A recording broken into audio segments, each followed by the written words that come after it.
સર્વ મંગલ માંગલ્યે શિવે સર્વાગ સાધિકે શરણ્યે ત્ર્યંબકે ગૌરી નારાયણી નમસ્તુતે। હર હર મહાદેવ। બધા પારિવારિક મિત્રો તમારા બધાનું અમારી આશીર્વાદ જ્યોતિષ ચેનલમાં હાર્દિક સ્વાગત છે। હંમેશા માટે ધાર્મિક અને આધ્યાત્મિક માહિતી આપની પાસે રજૂ કરતા હોય કે જેમાં દરેક દેવી દેવતાઓનું મહત્વ, પૂજા પાઠ અને જપતપનું મહત્વ હોય, જેની હારોહાર દરેક વાર તહેવારની માહિતી પણ અમારી ચેનલ દ્વારા રજૂ કરવામાં આવતી હોય। મિત્રો, અમારી આશીર્વાદ જ્યોતિષ ચેનલ દ્વારા હંમેશાનું પંચાંગ આપની પાસે રજૂ કરવામાં આવે કે જે પંચાંગમાં આજની તિથિ, વાર અને રાશિ સહિત આજના ચોઘડિયાની પણ માહિતી આપવામાં આવી હોય।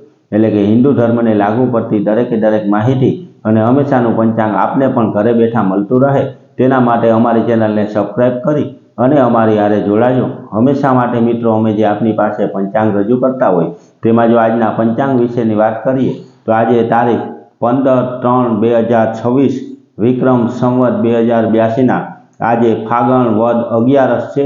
એટલે કે આજે પાપ મોચની એકાદશી છે અને રવિવાર છે। આજે જન્મેલા બાળકની રાશિ મકર આવે, એટલે કે આજે જે બાળકનો જન્મ થયો હોય તેનું નામ ખ અને જ ઉપરથી રાખવાનું હોય। મિત્રો, આજના શુભ અને સારા ચોઘડિયાની જો વાત કરીએ તો આજે ચલ ચોઘડિયું કે જે 8:01 શરૂ થઈ અને 9:31 સમાપ્ત થઈ જાય। 9:31થી લાભ ચોઘડિયું શરૂ થાય કે જે 11 વાગે સમાપ્ત થઈ જાય।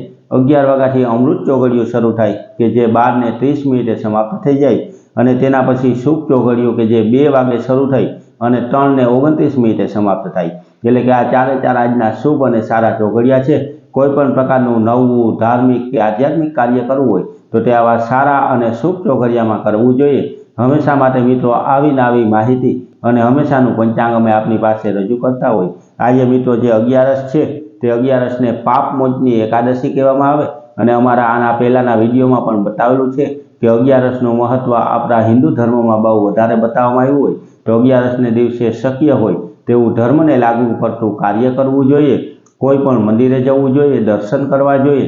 તેની હારવાર મિત્રો, શક્ય હોય તો ઘરે વિષ્ણુ સહસ્ત્રનો પાઠ કરવો, તેનું અનેક ગણું ફળ શાસ્ત્રમાં પણ બતાવવામાં આવ્યું। વિષ્ણુ સહસ્ત્રનો પાઠ ન કરી શકીએ તો ઓમ વિષ્ણવે નમઃ, ઓમ નમો ભગવતે વાસુદેવાય આવા મંત્રનો જાપ કરવો, તેનું પણ પુણ્ય અનેક ગણું મળે।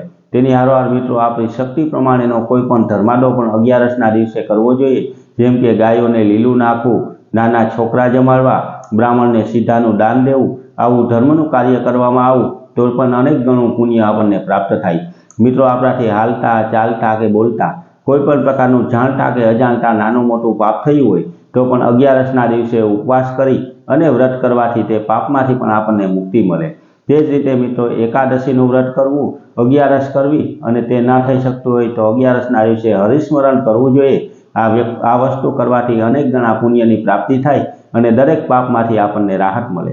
આ જ રીતે મિત્રો, દરેક વાર, તહેવાર અને વ્રત વિશેની માહિતી સારી, સાચી અને સચોટ રીતે આપને સમજાય તે અમે રજૂ કરતા હોય તો આપને પણ ઘરે બેઠા આવી માહિતી અને હંમેશાનું પંચાંગ મળતું રહે તેના માટે અમારી ચેનલને લાઈક કરી, સબસ્ક્રાઈબ કરી અને શેર કરજો બધા પારિવારિક મિત્રોને। હર હર મહાદેવ।